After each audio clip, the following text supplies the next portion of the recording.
What's up, gang? Hope you're doing well. You guys were asking me to react to this one. The purpose of changing speed is not to look good. This is the film zone. I think we've seen quite a few videos from them. So looking forward to it. Go like, go subscribe, go show some support. This will transform the way you change speeds. All right, I'm in. Changing speeds is not to look good. The purpose of changing speeds is to get to where you want to be on the floor. Forget about being smooth when you change. Is this AI? Is this AI voiceover?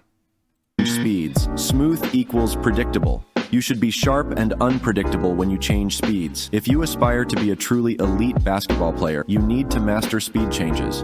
Again, you guys already know how I feel about absolutes.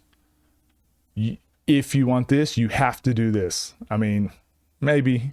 And this video is going to show you 7 change of speed tools you can use to do that. The first type of speed change is the most fundamental, but also the most important type of speed change to master. You need to be really good at starting and stopping. When it comes to guard play in particular, I believe there is a strong correlation between... All right, starting and stopping. Okay, I'll let him finish his point just to make sure he doesn't cover this, but how well a player can start and stop, and how good a player is at attacking spots on the floor. I recommend mastering a handful of stopping moves, then mastering the ability to re-accelerate out of those moves.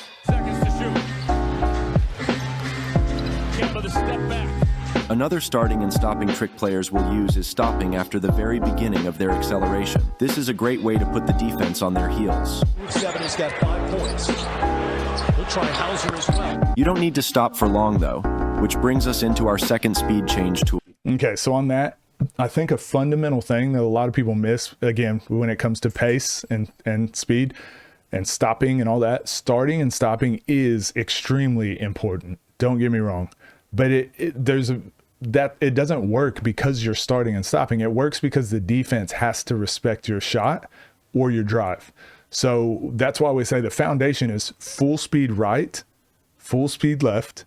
That's going to put into the defense's mind, when you start going, they always have to go back. They always have to challenge. They always have to defend that, right? They always have to, if they don't turn on the jets right now, you're going to go get a layup. That's the most important thing.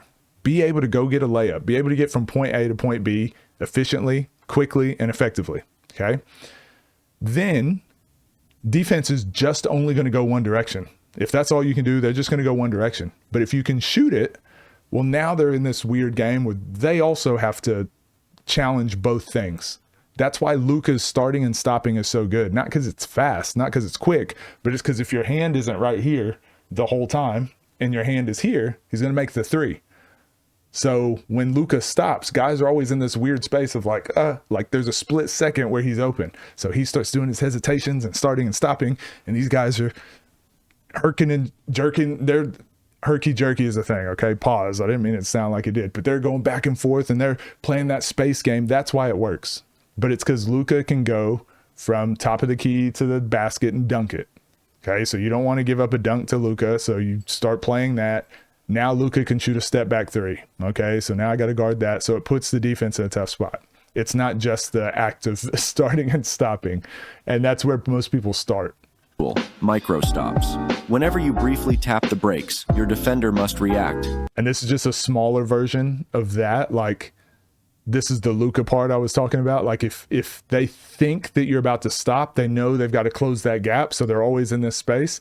You can maybe get them to close the gap too far because you faked them a little bit. So, and here's where you gain your advantage. Most people have a reaction time of around 0.25 seconds. So by stopping for 0.25 seconds, your defender likely won't react until you're... And I used to use these a lot. I might put up some clips of just these micro things, but it's because I had a 3-point shot off the dribble. I had a full speed drive off the dribble. And I also had a act like I was going to full speed drive into a pull up. Like, so I had all these different shots that I could do, and the defense knew I had all of those. So then all these little movements I did in between, they were always like guessing. Is he going to shoot it? Is he driving? Is he doing whatever? That's why my moves worked. Use micro stops to freeze your defender on drives. Some common moves that are used for micro stops are heavy steps and fake step backs. 6 makes a move on Simon to take a running start. And there goes Luka.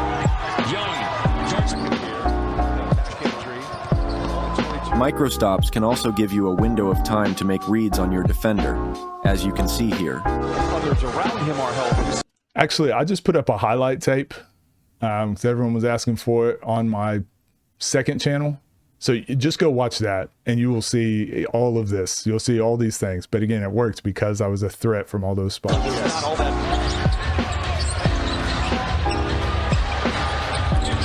Now that you've learned how to fake a stop, let's look into how to fake a start. Twitches are a common tool players will use to fake the drive. The key to an effective twitch lies in the details. Transition from slow to fast while dropping. This is the same as point one, right? Or point two, just micro stops. He's now basically saying micro starts, but it's all the same. It's all the same stuff.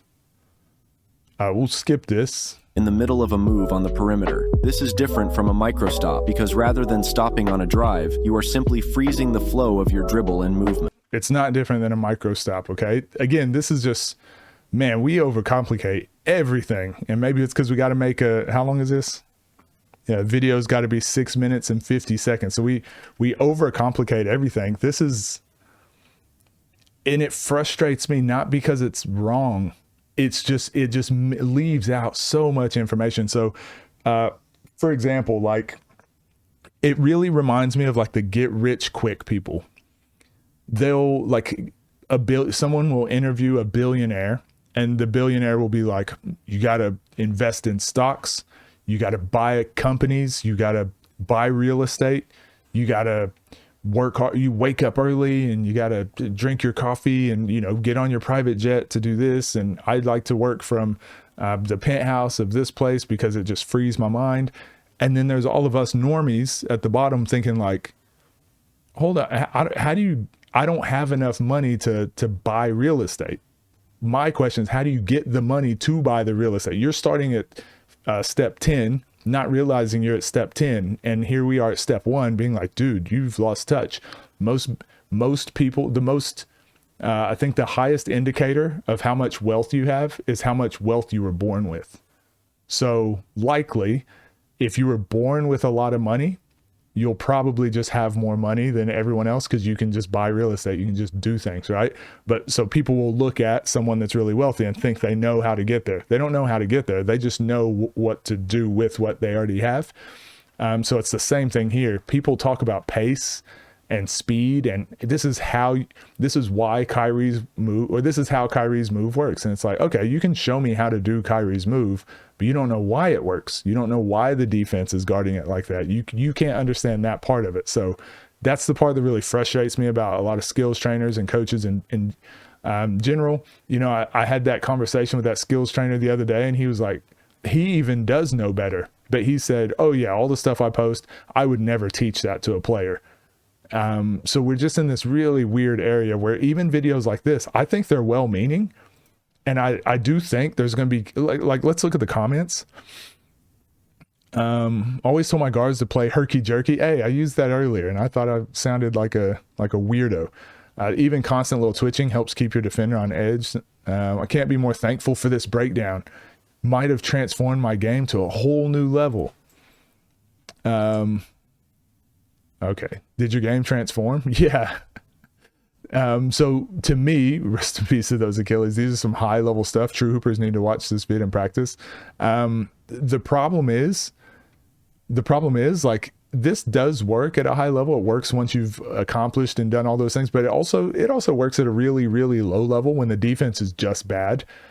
Your move is going to work because they don't know what they're doing anyways. But when you're playing someone that knows how to defend and they can put a game plan in place, you're right back at step 1. Now it comes down to, can you go full speed right and finish a layup? Can you shoot open shots? So, you know, like I said, the skills that are going to benefit you at the highest levels the most are the same ones that are going to benefit you at the lowest levels. Can you dribble full speed right, dribble full speed left, shoot open shots, finish through contact, pass the ball? Can you cut? Are you in shape? Are you in shape enough just to do the things on the court that are needed? So yeah, I don't think this is absolutely wrong. I'll probably stop it here just because I think it's just going to repeat the same point in different ways. So these are pauses now.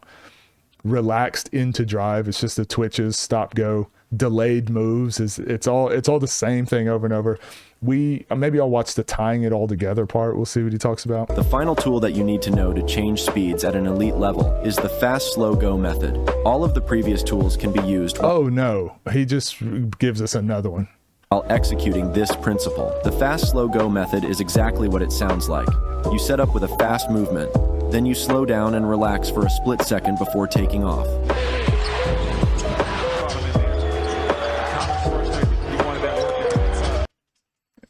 So yeah, it's just more of the same. It's not really the pathway of how to get there. It's just saying like, hey, do that. These guys do this and it works, so you need to do this too. But there's no it's no like, I guess, context or application really. But anyway, you know, I'm too critical all the time in these videos. So you guys let me know what you think. Do you think these videos in the long run, and I don't mean the film zone, I just mean like just our way of like teaching players basketball, teaching players sports, just teaching skills in general, like I said with the billionaires, teaching people how to be rich and how to not be poor. Do you think, like, as humans, or, you know, as YouTubers, as a society, we're just kind of flawed and these things overall are a bad thing? Do you think they don't matter at all? What are your thoughts? I think this is an interesting, deeper conversation I'm wanting to have at some point, and it's really been on my mind quite a lot after starting my YouTube channel and just seeing, I feel like I'm being an a-hole when I'm pointing out a lot of these things, and I don't want to be knocking other content creators, but I just like, how do we get here? How do we get to this space? Anyways, let me know what you guys think. I'll see you in the next one.